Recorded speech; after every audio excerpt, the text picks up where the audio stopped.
Entonces, en este tema, que es un tema muy largo, es un tema tiene 50 folios y bueno, yo suelo dividirlo en dos partes y lo voy a hacer así porque tampoco quiero, o sea, esto es infumable, máxime teniendo dos temas a la semana, ¿no? El tema de hoy y el tema del jueves. Entonces, básicamente veremos hoy estos dos primeros epígrafes: la Unión Europea, la creación, la constitución de la Unión Europea, las competencias de la Unión Europea, los instrumentos jurídicos de los que dispone para cumplir esas competencias, y el próximo martes, si queréis, vemos las instituciones y algunos órganos. Verdaderamente se nos pide las instituciones, ¿eh? Yo hago algún comentario acerca de los órganos, pero se nos piden las instituciones, con objeto, claro, de no cansar y de verlo con cierto detenimiento, aunque, bueno, ya digo, me iré fijando en las cosas más importantes. Y también deciros que los dos vídeos que están colgados en la web están perfectamente válidos, con la única excepción de la composición del Parlamento Europeo, que salta a la vista, ¿eh? Simplemente se han producido elecciones, se había producido el Brexit, se han producido elecciones y la norma dice, digamos, el Tratado de la Unión Europea dice que los parlamentarios europeos eran 750 más el presidente, pero esto puede ser modificado, digamos, por las sucesivas decisiones del Consejo Europeo y del Consejo de la Unión Europea. Entonces, ahora mismo son 720, que van cambiando en virtud, repito, de la población de la Unión. Muy bien, pues la Unión Europea, competencias de la Unión Europea e instituciones serían los tres epígrafes, ¿eh? ¿Vale? Vamos allá. Es sencillo y bueno, si lo vamos viendo con cierto detenimiento, yo creo que no va a tener ningún problema. De este primer subepígrafe, la Unión Europea, introducción, yo simplemente lo leería, ¿eh? Lo leería. En una convocatoria preguntaron esto, ¿no? ¿Qué día es el día que se celebra el Día de Europa? Recordad que es el 9 de mayo del año, los 9 de mayo, para conmemorar el 9 de mayo de 1950, en el que Robert Schuman, ministro francés, presentó un plan, digamos, para una mayor cooperación europea. Lógicamente, el que lo presenta es el ministro Schuman, pero el que lo idea es Jean Monnet, ¿no? No sé si habéis leído un poco acerca de esto, ¿no? Robert Schuman, ministro de Asuntos Exteriores francés, presenta este plan, ¿no? Para bueno, gestionar las industrias pesadas europeas, básicamente el carbón y el acero, como consecuencia de los problemas de la Segunda Guerra Mundial, en la que no nos vamos a meter. Entonces, 9 de mayo de 1950, como consecuencia, 9 de mayo, Día de Europa, Jean Monnet, que sería el ideólogo, el principal ideólogo, y el ministro Schuman, ¿no? Bueno, aquí crea las tres comunidades, como lo voy a desarrollar un poco más abajo, aquí simplemente lo leemos, ¿eh? Y nos fijamos mucho en este epígrafe o subepígrafe número 1.2, tratados constitutivos u originarios y tratados modificativos, ¿vale? Los tratados originarios pues son los tres de siempre, que yo creo que todos conocemos. Yo supongo que digamos, eh, la carrera de Derecho, el título de grado en Derecho, graduado en Derecho, pues obliga a estudiar, digamos, del Derecho comunitario, las instituciones de la Unión Europea. Pero aquella persona que no haya hecho esto es muy sencillo, no tiene ningún tipo de dificultad. La Unión Europea, bueno, pues se funda básicamente en tres tratados que se van firmando sucesivamente. El primero de ellos es el Tratado CECA, Tratado de París de 18 de abril de 1951, que da origen a la Comunidad Europea del Carbón y del Acero, por eso llamamos CECA, carbón y acero. Este tratado expira o expiró el 23 de julio del año 2002, de tal forma que ya no existe y sus instituciones, sus obligaciones, bueno, pues las asume en lo que en aquel momento era la Comunidad Europea, que ahora es la Unión Europea. Entonces, primer tratado, Tratado CECA del año 51, que ya no está en vigor, y sus digamos, sus obligaciones y derechos las asume la Comunidad Europea, hoy Unión Europea. El Tratado de Roma del 57, que da origen a la Comunidad Económica Europea, 25 de marzo del 57, Tratado CEE. Tratado de Roma, que sería el tercero, también de 25 de marzo del año 57, Euratom, o Comunidad Europea de la Energía Atómica. Estos dos tratados siguen en vigor y verdaderamente es lo que ha formado la Unión Europea tal y como la conocemos hoy en día. ¿Vale? Lo que pasa es que del Tratado Euratom pues ya no se habla, también asume sus funciones, si queréis, la Unión Europea tal y como la conocemos en su conjunto. Entonces, esto es importante, lógicamente, aprenderse estos tres tratados originarios que son la base de la Unión Europea. Por decirlo de alguna forma, la Constitución Constitución, en el sentido de Constitución española, pues la Constitución europea serían estos tres tratados y algunos los tratados también de adhesión, y bueno, luego hablaremos del acervo comunitario, ¿no? Tratados originarios. Tratados modificativos. Bueno, pues tratados modificativos hay un montón, un montón. Consecuentemente, simplemente los vamos a ver un poco por encima, los que se consideran más importantes, los últimos, y nos fijaremos mucho en el Tratado de Lisboa, porque es el último tratado modificativo.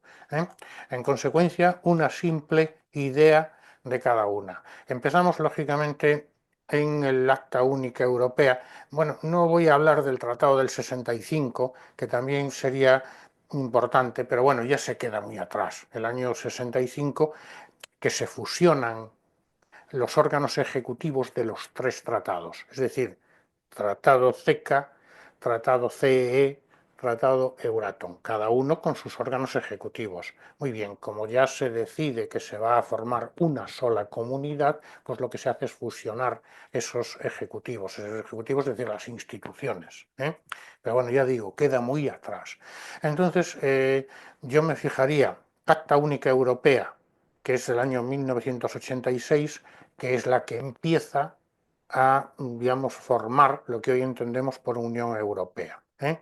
El propio Tratado de la Unión Europea, de Maastricht, el Tratado de Maastricht, todo el mundo lo habrá oído nombrar alguna vez, que se firma en el año 92, pero entra en vigor el 1 de noviembre del año 1993. Ahí Dinamarca tiene algo que decir. Pero bueno, yo creo que con estos dos datos sería suficiente. Maastricht, febrero del 92, que entra en noviembre del 93, que ya constituye, es decir, digamos que el derecho europeo tiene que ser ratificado por los Estados miembros y lleva un proceso largo, pero ya constituye de una forma formal el germen de lo que es la Unión Europea. Ya crea su denominación, además de modificar los tratados constitutivos de las comunidades europeas. Empezamos a hablar ya del Tratado de la Unión Europea. Y el Tratado de Maastricht se basa en tres pilares. Primer pilar, que sería la Comunidad Europea propiamente dicha, ¿no? Se le cae la E de económica, si habéis oído esta expresión en alguna ocasión. El segundo pilar, que es la política exterior y de seguridad común, y el tercer pilar, que es justicia e interior, es decir, cooperación en los ámbitos de justicia e interior. Bien, no nos vamos a parar en los pilares porque Roma no, Lisboa, el Tratado de Lisboa desaparece. Con el Tratado de Lisboa desaparecen los pilares. Por tanto, simplemente pues saber de su existencia, y si alguno lo recuerda, pues cuando estudiaba estas cosas, pues el templo griego con el frontispicio y las tres columnas que eran los tres pilares, ¿no? Entonces, Tratado de la Unión Europea de Maastricht, probablemente uno de los más importantes, los pilares. Se crea el concepto de ciudadanía europea y se habla ya de la unión política de los Estados miembros. Se decide la creación de una moneda única, que es el euro. Recordad que no todos los países de la Unión Europea, digamos, tienen el euro como moneda. Hay, digamos, una serie de países que sí funcionamos con la moneda euro, pero hay otros que no. ¿Mm? Se crea también el Banco Central Europeo y se introduce el principio de subsidiariedad. El principio de subsidiariedad es un principio importante, se ha preguntado algunas veces en las preguntas tipo test. El principio de subsidiariedad puede definirse de muchas formas, ¿no? Pero básicamente lo que pretende es que, digamos, las funciones, las competencias las tenga aquella administración más cercana al ciudadano. Esto, digamos, de cara a la Unión Europea, supone que se dejará en manos de los estados o de las administraciones de los estados, digamos, aquellas competencias que puedan ser, digamos, desarrolladas por ellos, desarrollando la Unión Europea las que sea necesario desarrollar en el ámbito comunitario, ¿no? Entonces, importante el Tratado de Maastricht, si queréis. Luego tendríamos el Tratado de Ámsterdam, ¿no? Que es una continuación y, si queréis, modificación del Tratado de Maastricht, ¿no? Es del año 97 y, bueno, verdaderamente ya empieza un poco a desarrollar lo que es Maastricht. Entra en vigor el 1 de mayo del 99. Empleo y derechos de los ciudadanos, el eje de la Unión. Recordad que las comunidades, la CECA era para gestionar el carbón y el acero. La CEE era una Comunidad Económica Europea, nada relacionado con los ciudadanos, y Euratom pues era energía atómica. Aquí ya se empieza a hablar de los derechos de los ciudadanos y una especie de ciudadanía de la Unión. Regula asuntos de justicia interior, que era el tercer pilar de Maastricht, si lo recordáis, y crea el espacio Schengen. El espacio Schengen, del que también habréis oído hablar, es un espacio de seguridad en el que no intervienen todos los países de la Unión Europea, ¿no? Y ya modifica las instituciones de la Unión Europea para mejorar su funcionamiento. Si bien donde verdaderamente se modifican y, digamos, se les da el desarrollo actual es en el Tratado de Lisboa. Entonces, Maastricht, Ámsterdam, Niza, que es el siguiente, ¿no? En el año 2001, que entra en vigor en el año 2003, permite llevar a términos, es decir, sigue poniéndose, implementándose el proceso iniciado en el tratado anterior, en el Tratado de Ámsterdam, con objeto de preparar las instituciones para ampliar la Unión Europea. Luego diremos un poco, todo el mundo lo sabe, cuando veamos los diferentes tratados de adhesión, la Unión Europea se inicia con 6 estados, que serían el Benelux, Bélgica, Holanda y Luxemburgo, Francia, Alemania e Italia. Son los 6 países originarios de la Unión Europea. Lógicamente, hasta 27 pues van, van creciendo, ¿no? Entonces, y eso supone, que era un poco lo que quería decir, y eso supone que hay que adaptar las instituciones para que funcionen con tan elevado número de miembros, ¿no? Pues es un poco lo que hace Niza, seguir desarrollando un poco la ampliación, Maastricht, Ámsterdam, y a partir de aquí se firma también el Tratado de Roma del año 2004. En este tratado lo que se pretendía es instituir una constitución para Europa, la Constitución Europea, digamos, parecida, si queréis, a la Constitución española y a la Constitución del resto de Estados miembros. Este tratado no llega a entrar en vigor. Bueno, se vota por determinados países, pero entre ellos España, podría comentarlo un poco, pero no tiene sentido porque no llega a entrar en vigor. Pero hay países, todo el mundo sabe o puede entender quiénes son, quiénes eran, que no están de acuerdo con la cesión de soberanía a la Unión Europea. Muy bien, entonces este tratado de la Constitución Europea no se produce el tratado en el año 2004, pero no llega a entrar en vigor. ¿De acuerdo? ¿Eh? No fue ratificada por Francia y por Holanda, por lo que Holanda es una forma de llamar a los Países Bajos, que a lo mejor no estaría bien dicho, pero bueno, Francia y los Países Bajos, y no entra en vigor. Y ya llegamos a Lisboa, que es el tratado, desde mi punto de vista, más importante hasta la fecha, porque es el último y porque además es digamos, el que diseña la Unión Europea tal y como hoy la entendemos. Se firma en el año 2007 el 13 de diciembre y entra en vigor el 1 de diciembre del año 2009, casi 2 años después, debido, como estamos comentando, a que el derecho de la Unión Europea va muy lento, habida cuenta que tiene que ser ratificado por los Estados miembros y cada uno de los Estados miembros tiene sus propios mecanismos de ratificación, ¿no? Modifica el Tratado de la Unión Europea y el Tratado Constitutivo de la Comunidad Europea. Bueno, básicamente esto una simple lectura. Sí que es verdad que deberíamos fijarnos un poco en los puntos que aquí se extractan, ¿no? De una forma muy, bueno, muy breve, porque esto no. Entonces, ahora los dos tratados o las dos normas jurídicas que están en vigor serían el Tratado de la Unión Europea, que así se denomina, que es la modificación del tratado originario del CEE, Comunidad Económica Europea, después Comunidad Europea y ahora Unión Europea. Este sería el primero. Y el segundo de ellos es el Tratado de Funcionamiento de la Unión Europea. ¿Vale? Entonces, bueno, pues sería un poco el tratado principal, que sería el Tratado de la Unión Europea, y el Tratado de Funcionamiento de la Unión Europea, que sería un poco, por decirlo de una forma, el Tratado de Funcionamiento es el que desarrolla el anterior. Bueno, evidentemente, estos dos tratados traen causa de los anteriores, ¿no?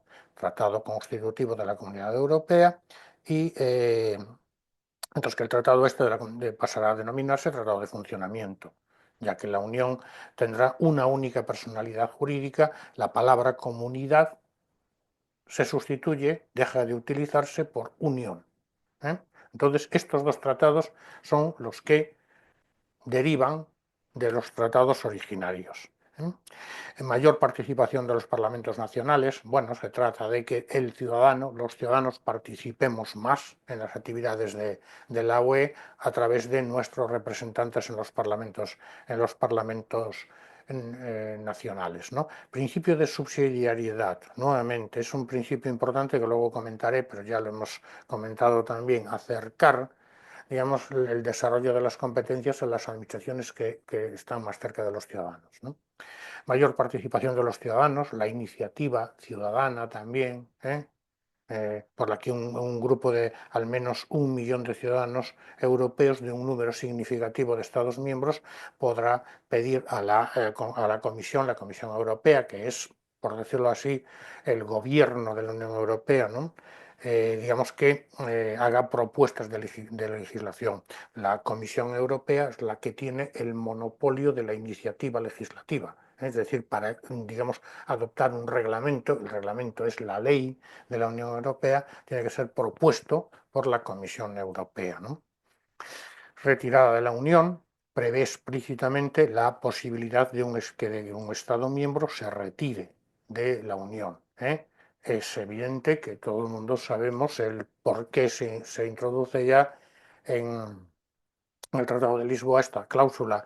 Lógicamente, en la Unión Europea hay países más pro Unión, más interesados en ceder competencias a la Unión, en la que ésta pues, funcione, digamos, como una especie de Estado federal, no podría ser, y hay otros países que no. Es evidente que el Reino Unido pues, no, no quería esta cuestión y entonces, bueno, pues se introduce ya en el Tratado de Lisboa esta posibilidad, ¿no?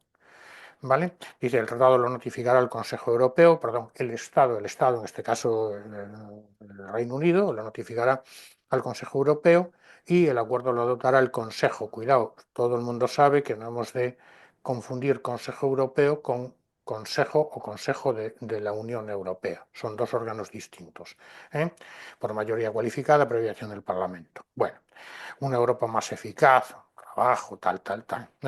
Se incrementan las instituciones, esto sí es importante, pasando a ser las que tenemos hoy, el Parlamento Europeo, el Consejo Europeo, el Consejo o Consejo de Ministros de la Unión Europea, que se puede decir Consejo de la Unión Europea o simplemente Consejo, pero nunca puede llevar el adjetivo europeo, porque este Consejo y este no son los mismos ni tienen la misma composición.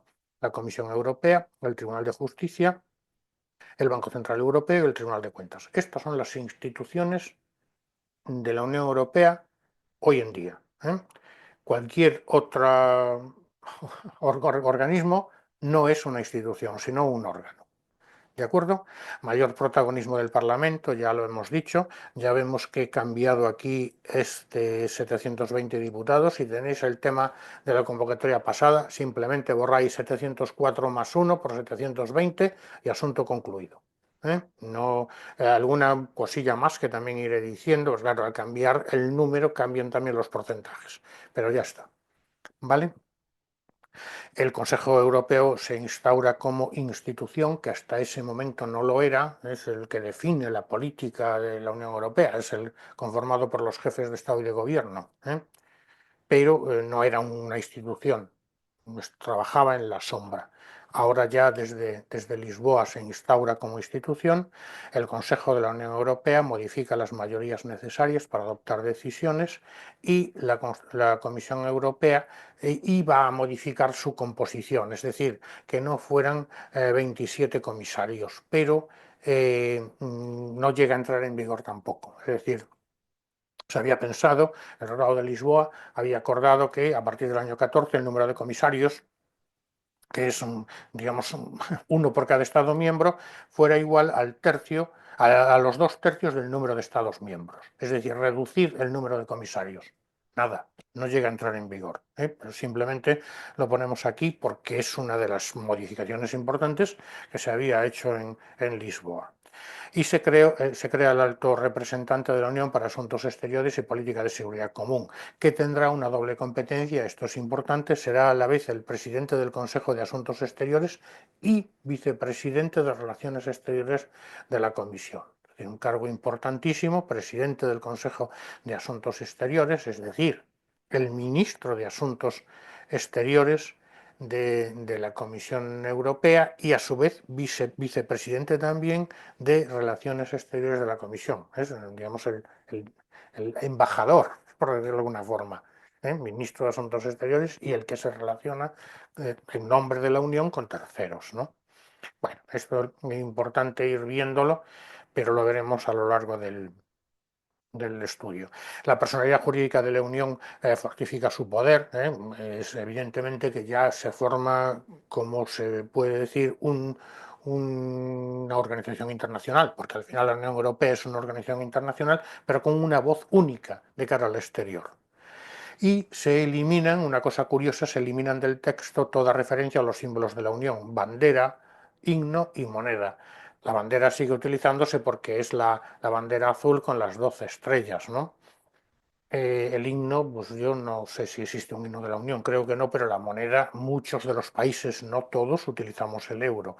Y aquí lo que se dice es para evitar la identificación de la Unión Europea con Estado federal. Un poco lo que os decía, hay determinados países que no están dispuestos a que la Unión Europea sea un Estado federal. Uno de los más importantes, pues ya sabéis cuál es o cuál era dentro de la Unión Europea, la Gran Bretaña, ¿no? Es decir, no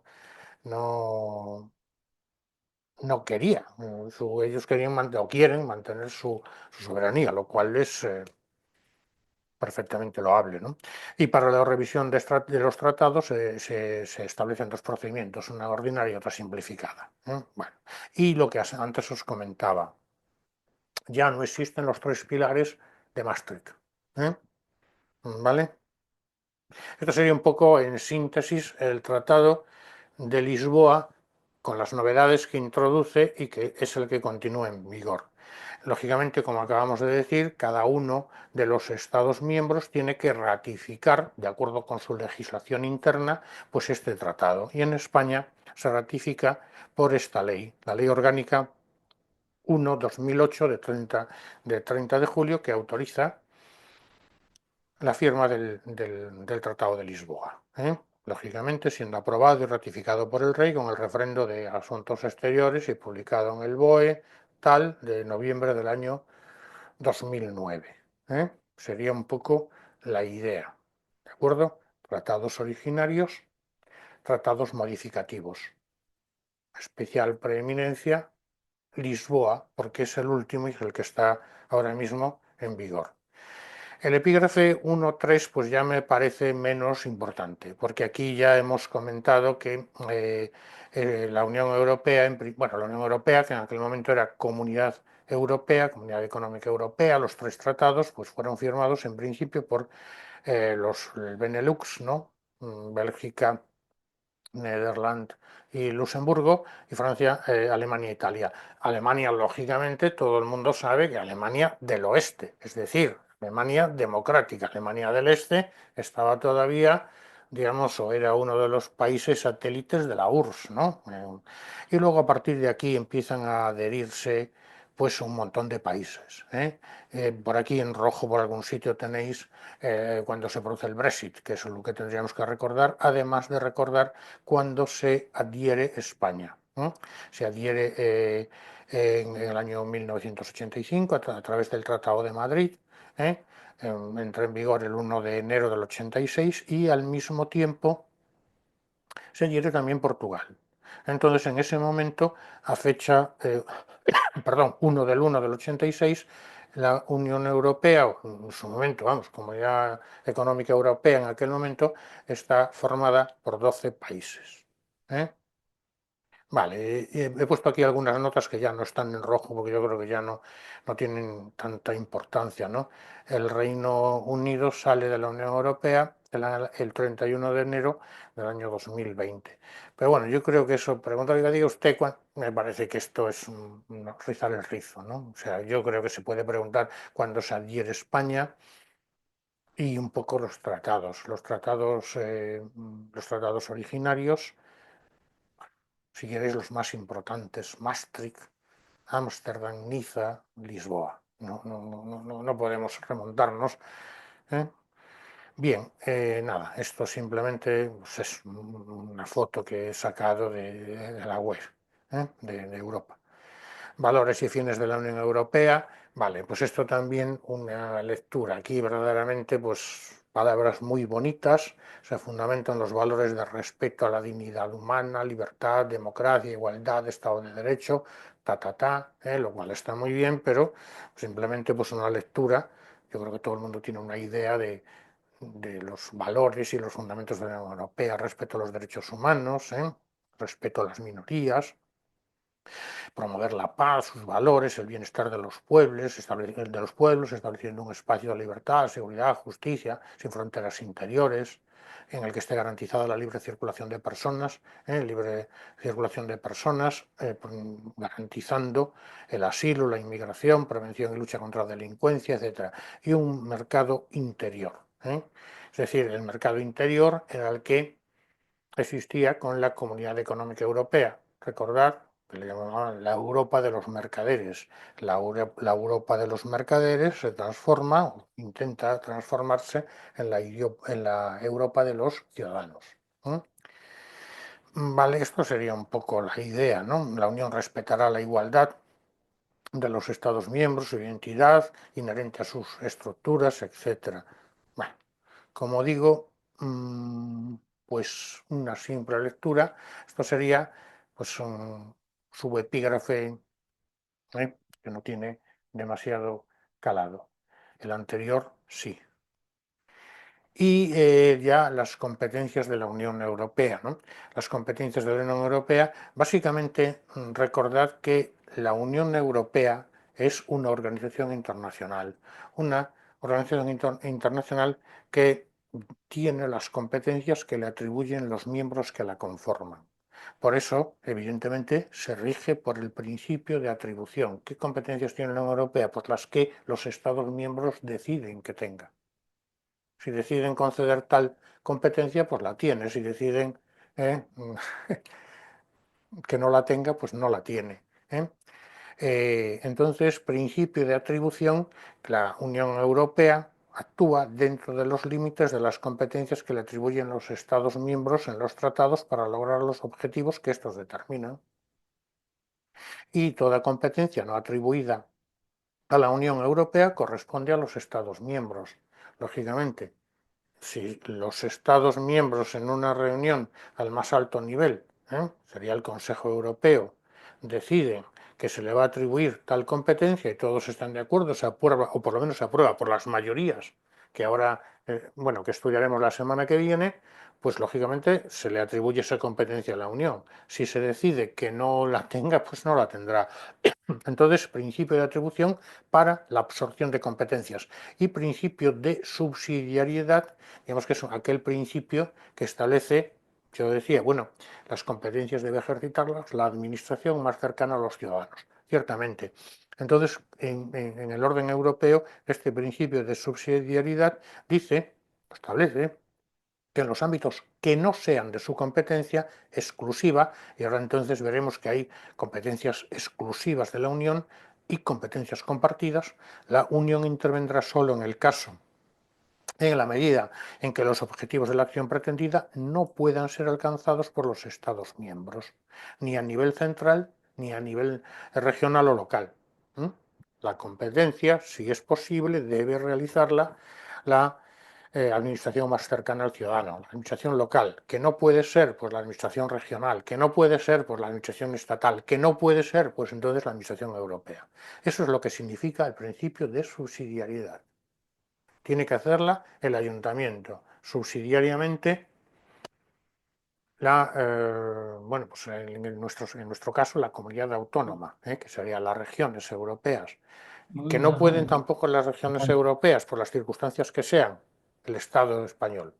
Que no pueda el Estado español, entonces la Unión Europea. Pero fijémonos que esto es en competencias que no sean exclusivas de la Unión. ¿Vale?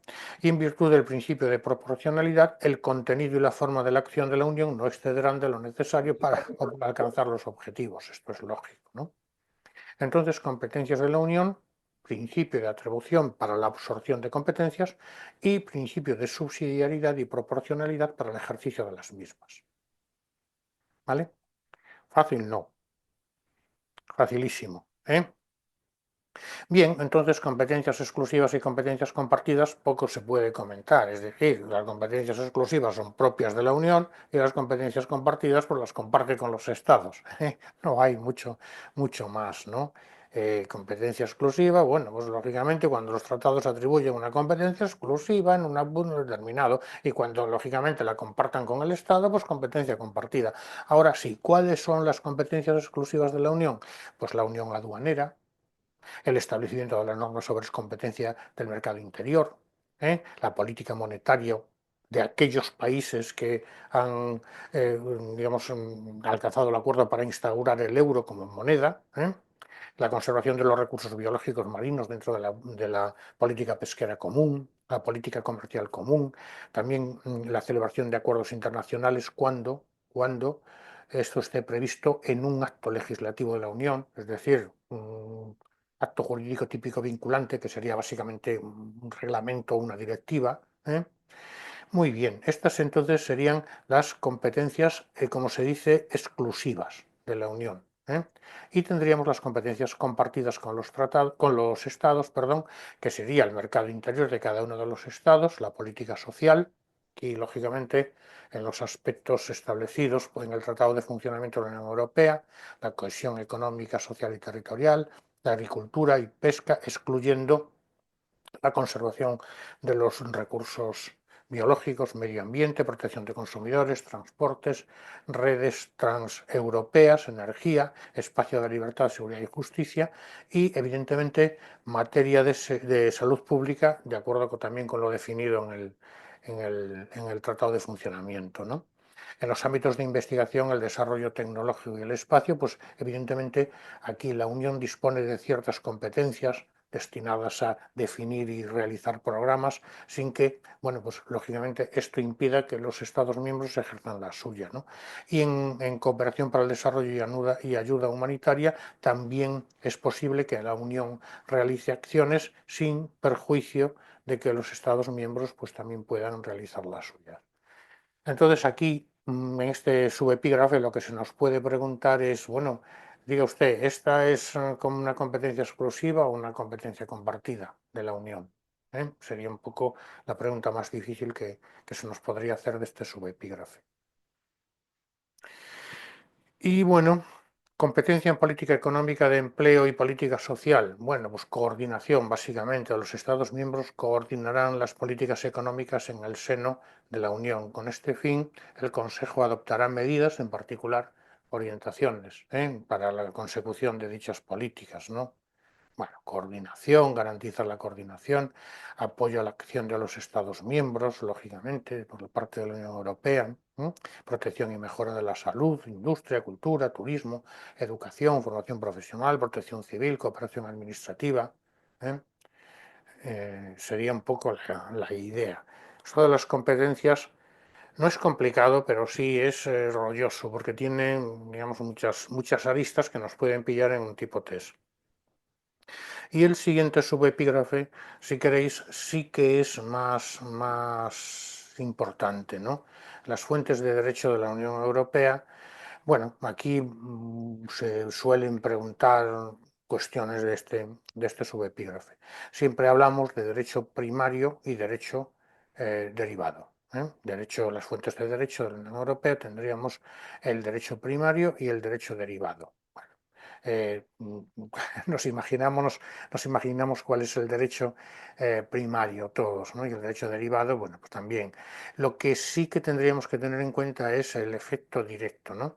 Son características específicas del derecho de la Unión Europea su aplicabilidad directa por los órganos jurisdiccionales de los Estados miembros, es decir, el efecto directo y la inaplicabilidad de la legislación propia en aquellas materias competencia de la Unión Europea. Claro está.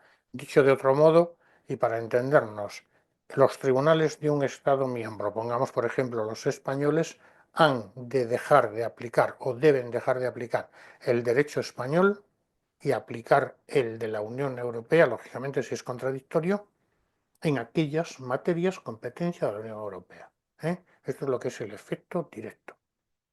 Aplicabilidad del derecho, en este caso de la Unión Europea, eficacia directa.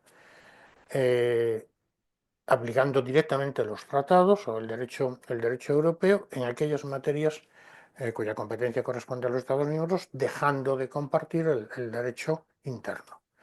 Y bueno, pues el derecho originario, que son los tratados. Hemos hablado de que las fuentes del derecho es el derecho originario y el derecho derivado. Muy bien.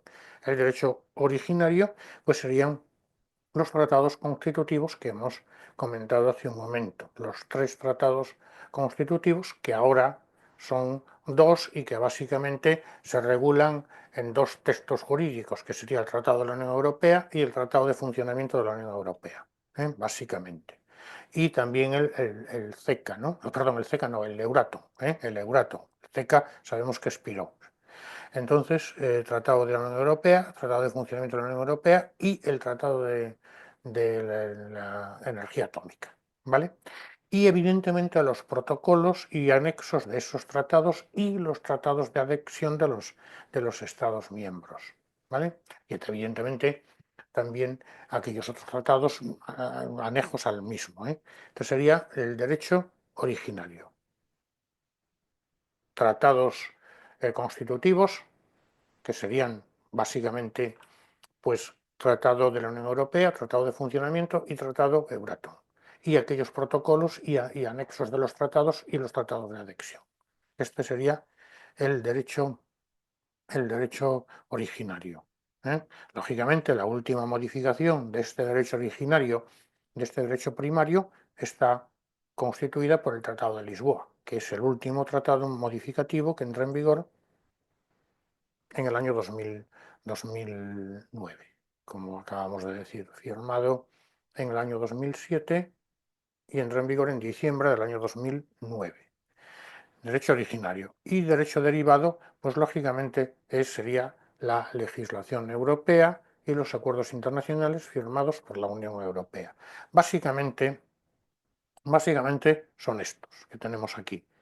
Los reglamentos, que es la ley de la Unión Europea.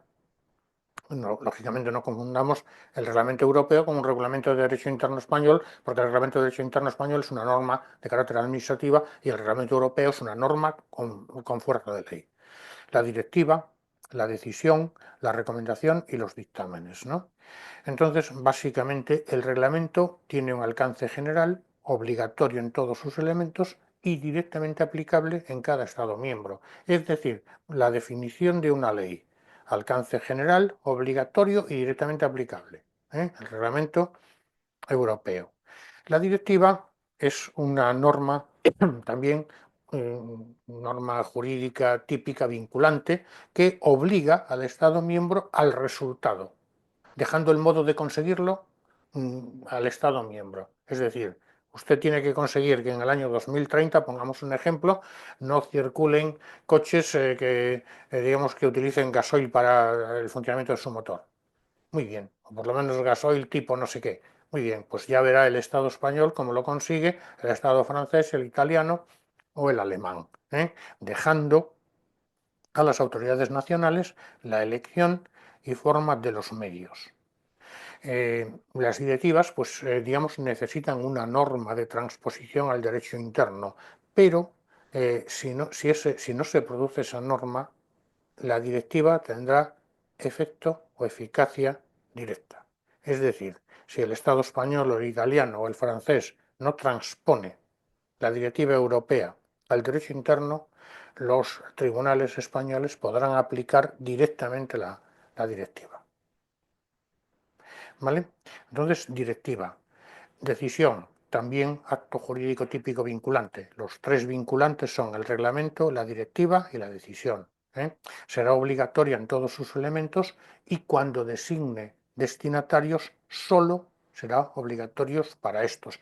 Estos destinatarios puede ser un Estado miembro o una empresa transnacional. Por ejemplo, Repsol o por ejemplo cualquier otra empresa de cualquier otro país.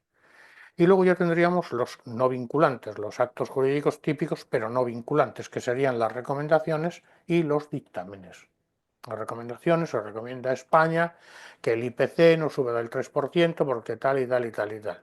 Y los dictámenes, que son básicamente informes jurídicos. Sería un poco la idea, ¿no? Entonces, reglamento, directiva, decisión, como actos jurídicos típicos vinculantes, recomendaciones y dictámenes como, pues eso, recomendaciones, valga la redundancia, e informes jurídicos, ¿no? Que no son vinculantes. Y los actos delegados, ¿no? Los actos delegados que en virtud de Lisboa, del Tratado de Lisboa, se crea esta categoría de actos jurídicos que serían los delegados. Es decir, el poder legislativo en la Unión Europea, lo veremos la semana que viene, digamos, se ejerce en régimen de codecisión, aunque el procedimiento ya no se llama codecisión, entre el Parlamento y el Consejo de la Unión Europea. El poder legislativo en España es claro que es las Cortes Generales. Es verdad que el gobierno tiene unas competencias residuales, decretos leyes y decretos legislativos, pero digamos con unas limitaciones muy importantes. En el derecho europeo, no. Los órganos legislativos por excelencia son dos, el Parlamento y el Consejo de la Unión Europea. Lo digo un poco para que lo tengamos en cuenta. Delegan la Comisión, recordad que antes hemos dicho que la Comisión es el gobierno de la Unión Europea. Lógicamente no podemos, si queréis, trasladar exactamente las instituciones de la Unión Europea a los estados soberanos. Pero si tenemos que compararla con algo, la Comisión sería el gobierno de la Unión Europea. Entonces, el poder legislativo, que sería el Parlamento y el Consejo, delega en la Comisión, que sería el gobierno, la facultad de adoptar actos jurídicos que modifiquen elementos no esenciales de un acto legislativo. Dicho de otro modo, si lo entendemos, el Parlamento español promulga una ley, aprueba una ley, que luego la promulga Su Majestad el Rey. Muy bien. El gobierno español puede dictar un reglamento, norma administrativa, desarrollando esa ley. Evidentemente el reglamento no puede modificar la ley emanada de las Cortes Generales. Aquí sería un poco lo mismo, la facultad de adoptar actos legislativos que modifiquen elementos no esenciales de un acto legislativo. ¿Para qué? Como es el gobierno, para, digamos, ejecutarlo. Los actos delegados están indicados para concretar determinados detalles técnicos o realizar una modificación a posteriori de ciertos elementos de un acto legislativo, mínimamente, que no lo modifiquen en sustancia. ¿Vale? Esto sería un poco la idea. Un acto legislativo podrá delegar en la Comisión los poderes para adoptar actos no legislativos de alcance general que complementen o modifiquen determinados elementos no esenciales del acto legislativo. Dicho de otro modo, se faculta por parte del Poder Legislativo a la Comisión para que pueda modificar esta parte en concreto a efectos de ejecutarlo sin modificar en sustancia el acto legislativo. ¿Vale? Esto sería un poco la idea. Luego tendríamos aquí un poco para que también lo entendamos, los actos de ejecución. Volvemos a decir que la Comisión Europea es el gobierno de la Unión. Si es el gobierno de la Unión, tiene que ejecutar las leyes. Y en consecuencia, pues aquí lo que se viene a decir es esto mismo, ¿no? El Tratado de Lisboa refuerza las competencias de ejecución de la Comisión, digamos, lógicamente que para poder llevarlos a cabo. No obstante, ciertas medidas europeas precisan de una aplicación uniforme en el seno de la UE. Es decir, de modo general, se deja a los Estados miembros, en virtud del principio de subsidiariedad, que apliquen el derecho europeo, pero es necesario en algunos supuestos aplicarlo de manera uniforme. En tales casos, la Comisión puede adoptar actos de ejecución relativos a la ejecución de tales medidas. Más o menos lo entendemos, ¿no? Pues espero que lo entendamos. Bueno, aquí ya antes de la entrada en vigor de este importante tratado, Lisboa, las competencias de ejecución pertenecían al Consejo. No nos interesa tanto eso como que entendamos un poco el primer párrafo, los actos de ejecución, que sería una delegación, por decirlo de alguna forma, del Poder Legislativo en la Comisión para la aplicación uniforme de la ley en el ámbito comunitario cuando ésta no puede ser aplicada por los Estados miembros. ¿De acuerdo? Bueno, esto sería un poco la definición que podríamos tener. Entonces, este subepígrafe, como digo, es ciertamente importante. ¿Vale? Procedimientos legislativos. Bueno, pues los procedimientos legislativos vamos a resumirlos en dos. El procedimiento legislativo ordinario, que es el que antes se denominaba de codecisión, y los procedimientos legislativos especiales, ¿no? Bueno, se dice aquí, el Tratado de Lisboa tiene por objeto reforzar la capacidad de la Unión Europea para decidir y actuar garantizando, bueno, pues la legitimidad de las decisiones adoptadas, ¿no?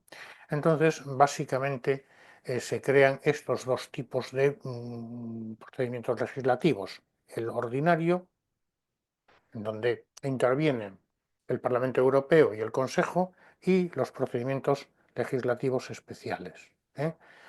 Y además se crean lo que se llaman las cláusulas pasarela. ¿Qué son las cláusulas pasarela? Pues estas cláusulas permiten generalizar en determinadas condiciones el procedimiento ordinario a ámbitos fuera de su aplicación. Es decir, es posible a través de una cláusula pasarela que alguna cuestión que debería legislarse a través de un procedimiento legislativo especial pueda utilizarse el procedimiento ordinario.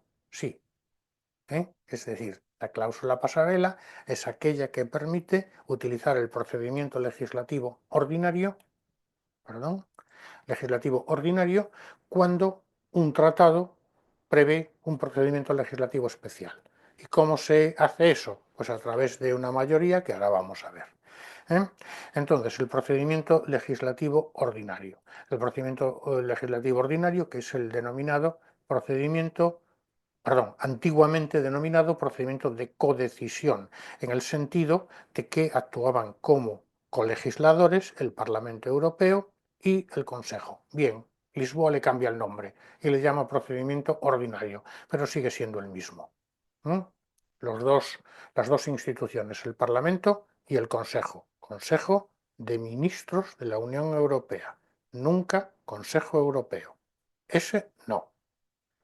Parlamento y Consejo de la Unión Europea son las dos instituciones que intervienen en el procedimiento legislativo ordinario, que es un poco, como aquí se dice, el más utilizado, ¿eh? Básicamente el Tratado de Lisboa, que es de donde deriva todo esto, consagra esta tendencia cambiando su denominación, llamándole ordinario en vez de codecisión y básicamente aplicándolo para todo, ¿no? Este último párrafo sería interesante. Además, la regla de voto en el ámbito del procedimiento legislativo ordinario es la mayoría cualificada para facilitar la toma de decisión y reforzar este procedimiento. Es decir, es un procedimiento legislativo que utiliza una mayoría importante, una mayoría cualificada, ¿eh? Lógicamente, también se define en Lisboa, se cambia, más que se define, se cambia lo que se entiende por mayoría cualificada. ¿Vale? Entonces el ordinario confluyen legislando el Parlamento y el Consejo de Ministros de la Unión Europea a través de sucesivas vueltas, ¿eh? Y lógicamente el procedimiento, digamos, la mayoría necesaria es la mayoría cualificada para su aprobación. Sería un poco lo que tendríamos que saber. Y luego los procedimientos legislativos especiales. Son muchos y por tanto eso nos evita de tener que estudiarlos. Antes se denominaban procedimientos de consulta y son una especie de procedimientos más sencillos, simplificados, ¿eh? Eh, bueno, entonces en cada acuerdo, en cada tratado, pues celebrado, digamos, con terceros, etcétera, se establece pues un procedimiento específico para determinadas cuestiones. Estos serían los que se denominan procedimientos especiales. ¿Eh? Y consecuentemente, lo que sí tenemos que conocer, y de hecho se preguntó ¿qué son las cláusulas pasarela? Ya lo hemos comentado, pero básicamente las cláusulas pasarela son aquellas que permiten aplicar el procedimiento legislativo ordinario a ámbitos en los que los tratados habían previsto un procedimiento legislativo especial. Dicho de otro modo y para entendernos, el Tratado X prevé un procedimiento legislativo especial con estas características. Muy bien, pues la cláusula pasarela permite que en lugar de utilizar ese procedimiento legislativo especial con esas características, se utilice el procedimiento ordinario.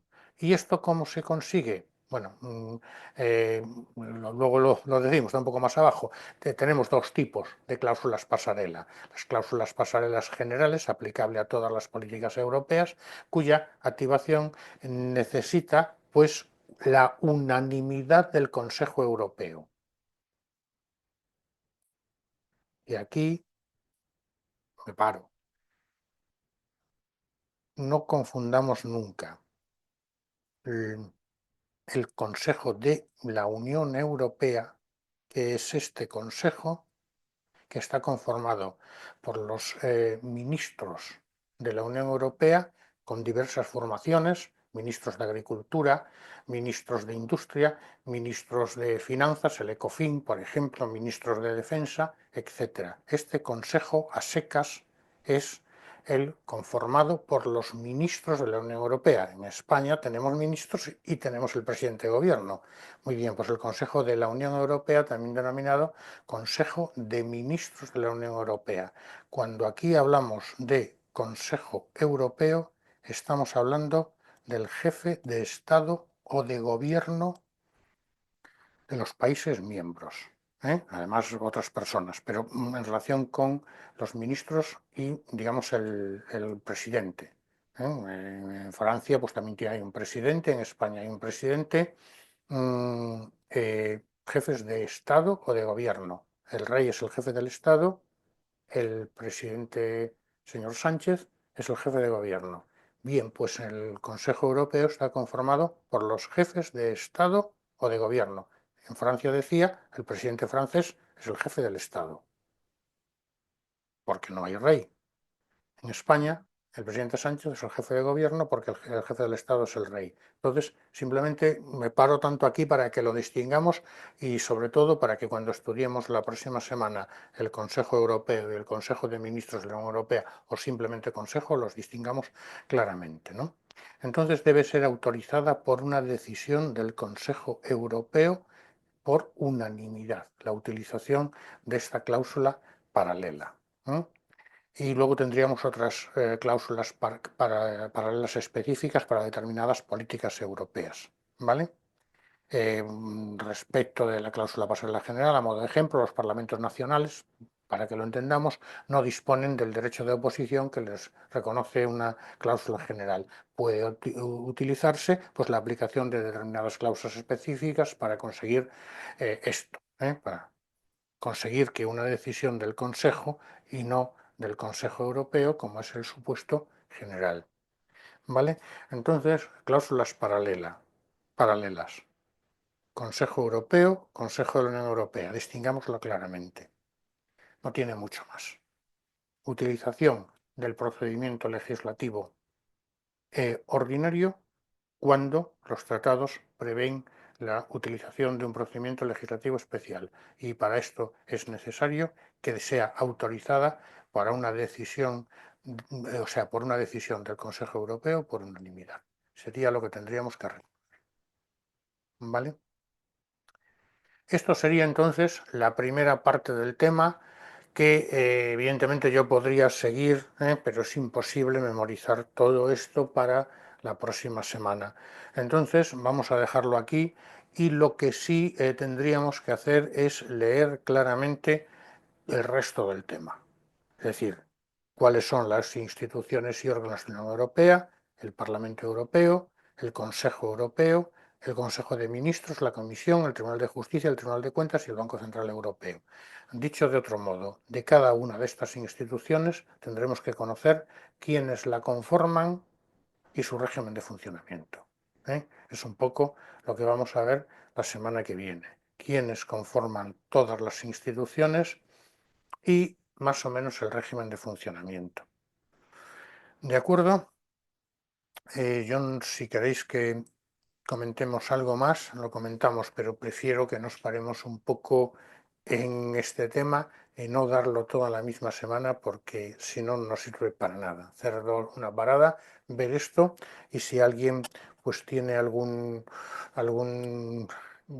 problema, pues lo comentamos la semana que viene, problema de entendimiento lo comentamos la semana que viene o el jueves, a mí me da igual, pero el jueves tenemos un tema bastante complicado que es el juicio verbal y ya finalizamos la Unión Europea, hacemos un pequeño repaso a estos 5 temas, como dejamos digamos, no lo vamos viendo con demasiada rapidez, no vamos a dejar una semana entre el medio, simplemente vemos los 5 temas, hacemos un test de repaso de estos 5 temas y ya nos metemos con la ley orgánica del Poder Judicial. ¿Vale?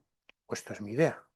Nos metemos con los temas 6, 7 y 8 que para mí son importantísimos, que son el Poder Judicial, la composición y funciones y las competencias de los órganos. Para el tema 9, pues ya empieza ahí el justicia de paz, la Carta de Derechos, eso mucho menos. Pero luego la oficina judicial, el cuerpo de letrados y los temas de los libros sexto también son complicados. ¿Vale? Entonces, a vuestra disposición estoy para cualquier preguntilla que queráis hacerme, sobre todo las personas que os habéis incorporado un poco más tarde, que creo que he admitido gente un poco más tarde cuando ya había empezado a comentar el tema. Si queréis que repasemos algún epígrafe, lo que sea, yo no tengo ningún problema.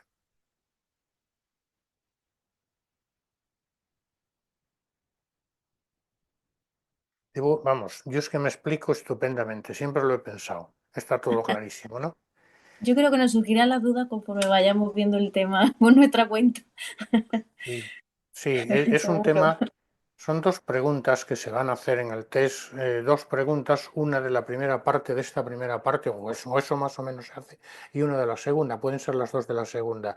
¿En qué me fijaría yo? Un poco para la gente que os habéis incorporado un poco más tarde. Es evidente que hay que memorizar los 3 tratados constitutivos. Si queréis, el Día de Europa, no el 9 de mayo, Robert Schuman, Jean Monnet y todo ese lío, con ánimo de bueno, Europa había quedado destruida tras la Segunda Guerra Mundial, con ánimo de poner en común la explotación de los recursos del carbón y el acero, se crea el Tratado CECA, tratado que ya está expirado, el Tratado de la Comunidad Económica Europea, el segundo de los tratados, y el Tratado Euratom. Lógicamente tenemos que conocer esos 3 tratados y su fecha de firma y entrada en funcionamiento, los 3 tratados constitutivos de la Unión Europea.